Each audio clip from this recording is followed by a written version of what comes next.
I'm sure you guys have felt it. There's been a recent vibe shift, and the pendulum has been swinging way back to the right.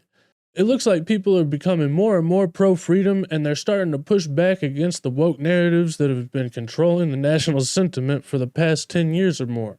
And now that people distrust the government enough to finally speak out against the direction they've been taking this country, it looks like the American people are finally more willing than ever to actually take control of their own destiny, and this could usher in a golden age for cryptocurrency.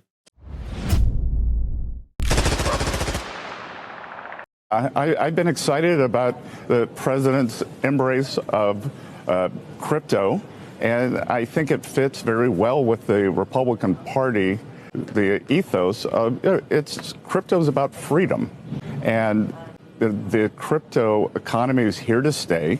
The Democrats are running from it because they're trying to wash off the stench of Sam Bankman-Fried and his family's donations to the Democratic Party. So they're willing to take down a whole industry because of bad behavior on their part, bad behavior one actor. And I think that everything's on the table with Bitcoin. And to me, one of the most exciting things about Bitcoin is for a generation of investors who maybe post the great financial crisis have been looking for investment opportunities, or maybe they'd soured on markets. Crypto is bringing in young people. It's bringing in the people who haven't participated in markets, and having a market culture in the U.S. and people believing that markets work for them is a centerpiece of capitalism. That was Scott Bessent, Trump's pick for the Treasury Secretary. And if he's going to be replacing Janet Yellen, then this could definitely be a good thing for cryptocurrency, and we might actually finally be seeing some positive crypto regulation coming through, as Donald Trump has been adding a lot of pro-cryptocurrency people to his cabinet. And like I said, if cryptocurrency is pro-freedom and the pendulum has swung that direction, maybe we're finally going to be seeing the government starting to embrace this technology, and maybe they'll actually make it possible for innovation to take place here in America. Gary Gensler has finally announced that he's officially going to be stepping down on January 20th, and we might be getting Teresa Goody Guellin as a replacement, which is another pro-cryptocurrency candidate, and she says we need to make crypto great again. This is the actual post. It says, "Make the SEC great again, make crypto great again. Under President Trump, transformative change starts on day one. SEC must restore trust, engage with industry, and end regulation by enforcement. It's time to knock down needless obstacles, remove burdens, clarify crypto rules, and promote innovation. Protect investors and our place in the world financial stage. Bring crypto back to the U.S." None of these people have been confirmed yet, and we could definitely see things change before the inauguration day. But for now, things are looking really great for crypto, and I think we've still got some pretty great gains to come between now and January 20th.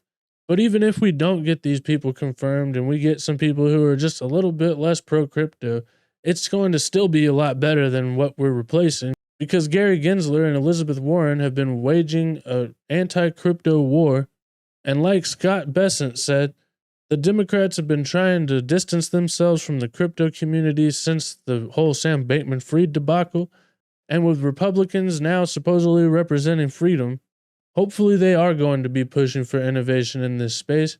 And if the economy doesn't actually crash and we don't get those temporary hardships like Elon Musk has been warning about at the beginning of Donald Trump's presidency, then we could be in for the biggest bull market of all time. But if not, then we could be in for the shallowest bear market of all time. And as adoption continues to ramp up, the people who held on through this worst bear market of all time that we just went through are probably going to be making life-changing wealth, and finally our patience is going to pay off. Like I said in my last video, we're probably going to have a little bit of resistance here at around $100,000 because it is just a psychological level, and a lot of people have had some sell orders probably accumulated around this point. Maybe not exactly at $100,000, although surely a lot of people do have that, but people were trying to probably set it a little bit lower than that because they knew that $100,000 was the actual psychological level, and they wanted to beat everybody else to the actual sell. So it looks like we're probably going to continue encountering a little bit of turbulence right here around $100,000.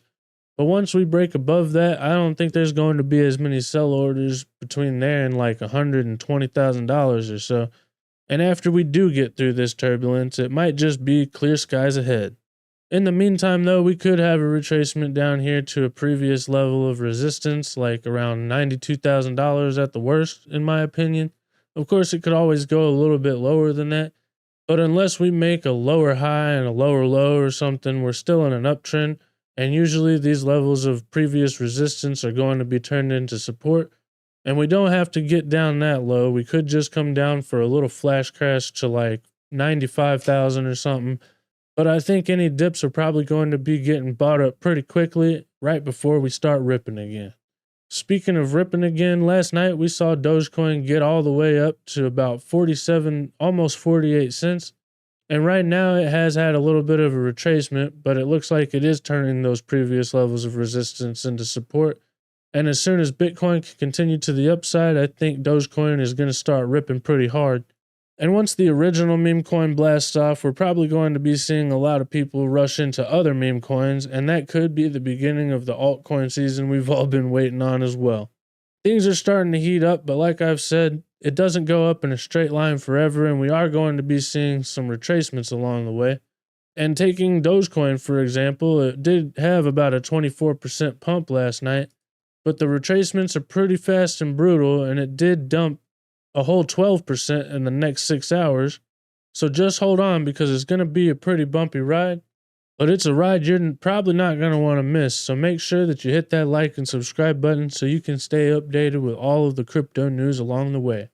If you guys have any questions that you'd like answered in my next video, then go down to my Discord. There's a link in the description, and I'm going to make a new Q&A tab so that I can keep all of your questions there, and they won't get lost in the rest of the degeneracy that happens over there in my Discord, so that I can make sure that I answer all of your questions in my videos that are coming up. Also, let me know in the comments, have you guys noticed the vibe shift, and do you think that this is going to be a golden age for cryptocurrency? Or do you think we're going to see a traditional 4-year cycle and the bear market is going to be just as brutal as ever? Either way, thank you guys so much for watching, and don't forget to hit that like and subscribe button. But most importantly, don't forget to do only good every day, and I'll see you guys next time. Bye.